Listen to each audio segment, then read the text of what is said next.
Hello, എന്തൊക്കെയുണ്ട് വിശേഷം? അപ്പോൾ ഈ വീഡിയോയിൽ സ്ട്രെയിറ്റ് ടു പോയിന്റ് നമ്മൾ UFC 300 ഇനി ദിവസങ്ങൾ മാത്രം അതിൻ്റെ പ്രവചനങ്ങൾ നടത്താൻ പോവുകയാണ്.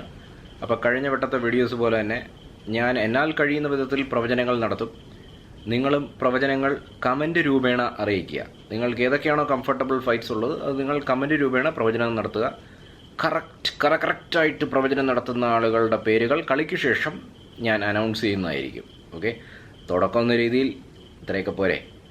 പിന്നെ നമുക്ക് അങ്ങോട്ട് പോകുന്തോറും സബ്സ്ക്രൈബേഴ്സ് കൂടുന്തോറും വലിയ ഗ്രാൻഡ് ആക്കാം.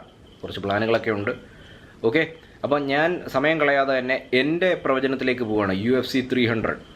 പിന്നെ നമ്മൾ ഈ സൂപ്പർ സ്റ്റാർസ് ഇല്ല അതൊന്നും പറഞ്ഞിട്ട് കാര്യമില്ല. കാരണം ഫൈറ്റുകളെല്ലാം തന്നെ high level high skilled fighting ആണ്. ഓക്കെ, എല്ലാവരും തന്നെ നല്ല സൂപ്പർ സ്കിൽഡ് മാർഷൽ ആർട്ടിസ്റ്റുകളാണ്.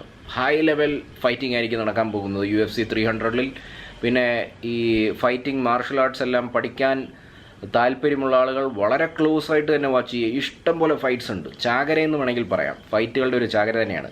സൂപ്പർ സ്റ്റാറിനെയൊക്കെ എടുത്ത് നമുക്ക് തോട്ടിലേക്ക് കളയാൻ തൽക്കാലം നമുക്ക് ഇത് വെച്ച് ഓണവും വിഷു എല്ലാം കൂടെ ഒരുമിച്ച് അടിച്ച് പൊളിച്ചേക്കാം. ഓക്കെ, അപ്പോൾ ഞാൻ എൻ്റെ പ്രവചനത്തിലേക്ക് പോവുകയാണ്.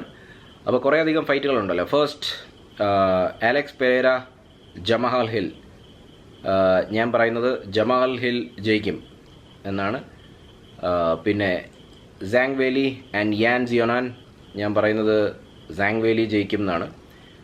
ജസ്റ്റിൻ ഗേജി മാക്സ് ഹോളോവേ, ഞാൻ പറയുന്നത് ജസ്റ്റ്. ഇത് പടക്കം ഫൈറ്റായിരിക്കും. ജസ്റ്റ് അതേപോലെ തന്നെ ആ Pereira Jamahal hill super violence ആയിരിക്കും. ഓക്കെ, അപ്പോൾ ജസ്റ്റിൻ ഗേജി മാക്സ് ഹോളോവേ, ഞാൻ പറയുന്നത് ജസ്റ്റിൻ ഗേജി. കാരണം പുള്ളിയുടെ ലാസ്റ്റ് ഫൈറ്റ് പോറിയറിൻ്റെ കൂടെയായിരുന്നു. ആ ഒരു വിജയം, ഹെഡ് കിക്ക് നോക്കൗട്ട്, പുള്ളിക്ക് ഭയങ്കരമായിട്ടുള്ള മോട്ടിവേഷൻ ആയിരിക്കും. അതുകൊണ്ട് മാത്രം മാക്സ് ഹോളോവേ മോശമല്ല. Max Holloway super ഫോമിലായിരിക്കും.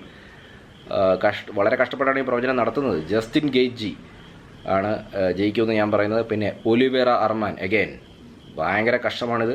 പക്ഷേ ഞാൻ അർമാനെ സെലക്ട് ചെയ്യുന്നു. അർമാൻ ജയിക്കുമെന്ന് ഞാൻ പ്രെഡിക്റ്റ് ചെയ്യുന്നു. ബോനിക്കൽ കോടി, ഞാൻ ബോനിക്കലിനെ സെലക്ട് ചെയ്യുന്നു. ഇരി പ്രൊഹാസ്ക അലക്സാണ്ടർ, ഞാൻ ഇരി പ്രൊഹാസ്കനെ സെലക്ട് ചെയ്യുന്നു. കാൽവിൻ കട്ടർ ആൽജുമൈൻ സ്റ്റെർലിംഗ്, ഞാൻ ആൽജോനെ സെലക്ട് ചെയ്യുന്നു. Aljamain Sterling. Holly Holm Kayla Harrison. Holly Holm already UFC-ലുണ്ട്. കേല ഹാരിസൺ ഒരു കൊടുങ്കാറ്റാണ്. UFC-ലെ ആദ്യത്തെ ഫൈറ്റാണ്. പുള്ളിക്കാരി 2 കൽപ്പിച്ചായിരിക്കും. അതുകൊണ്ട് ജൂഡോ ഒക്കെ ആയിട്ട് ഹൈ ലെവൽ ജൂഡോ ആയിരിക്കും വരുന്നത്. അതുകൊണ്ട് ഞാൻ കേല ഹാരിസനെ സെലക്ട് ചെയ്യുന്നു. ഓക്കെ, അപ്പോൾ ഇതാണ് എൻ്റെ പ്രവചനം. ഒന്നുകൂടെ പറയണോ? വേണ്ടല്ലോ. അപ്പോൾ ഈ പ്രവചനങ്ങൾ എല്ലാം സത്യം പറഞ്ഞു കഴിഞ്ഞാൽ ഒരർത്ഥവുമില്ല. കാരണം ഒരു ഉദാഹരണം ഞാൻ പറയാം. ഒരുപാട് ഉദാഹരണങ്ങളുണ്ട്. ഒരു ഉദാഹരണം ഞാൻ പറയാം. നമ്മുടെ Kamaru Usman Leon Edwards second fight ഉണ്ടായിരുന്നല്ലോ. അപ്പം എല്ലാവരും തന്നെ കമാറു ഉസ്മാനെയാണ് പ്രെഡിക്റ്റ് ചെയ്തത്. ആ ഫൈറ്റ് നടക്കുമ്പോഴും ലാസ്റ്റ് റൗണ്ട് വരെയും കമാറു ഉസ്മാൻ തന്നെയാണ് ജയിച്ചുകൊണ്ടിരുന്നത്. ലാസ്റ്റ് റൗണ്ട് ഹെഡ് ഷോട്ട് പപ്പ വേണ്ട കിടക്കുന്നത്. കമാറു ഉസ്മാൻ ചക്ക വെട്ടിയ പോലെ താഴെ കിടക്കുന്നു. പ്രഡിക്ഷനും പോയി. ആ കളി ലാസ്റ്റ് മിനിറ്റ് വരെ ഞാൻ അതിനകത്ത് കണ്ടോണ്ട് കളി കാണാൻ ഹെൻറി സെയ്ഡോ ഒക്കെ ഉണ്ടായിരുന്നു. അപ്പോൾ ഹെൻറി സെയ്ഡോ പറയുന്നുണ്ട് ആളുകൾ, ഓ കമാറു ഉസ്മാൻ ഗോട്ട് ദിസ്, അതായത് ഉസ്മാൻ ജയിച്ചു എന്ന് പറഞ്ഞു. കുറച്ച് മിനിറ്റുകളെ ബാക്കിയുള്ളൂ, ദേ കിടക്കുന്നത് താഴെ. ഓക്കെ, അപ്പോൾ ഈ പ്രഡിക്ഷൻ കൊണ്ടൊന്നും ഒരു കാര്യമില്ല.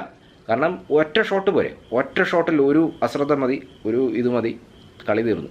ഓക്കെ, പക്ഷേ നമ്മൾ ഒരു രസത്തിന് വേണ്ടി. അപ്പം എൻ്റെ പ്രഡിക്ഷൻ ഇതായിരുന്നു. ഈ നിങ്ങൾ പ്രഡിക്ഷൻ കമൻറ്റ് രൂപേണ അറിയിക്കുക. ഓക്കെ, അതുകൊണ്ട് നമുക്ക് അടിച്ച് പൊളിച്ചേക്കാം. Okay, don't miss this UFC 300. Mixed martial art lovers തീർച്ചയായിട്ടും ഉത്സവമാണ്, ഉത്സവം.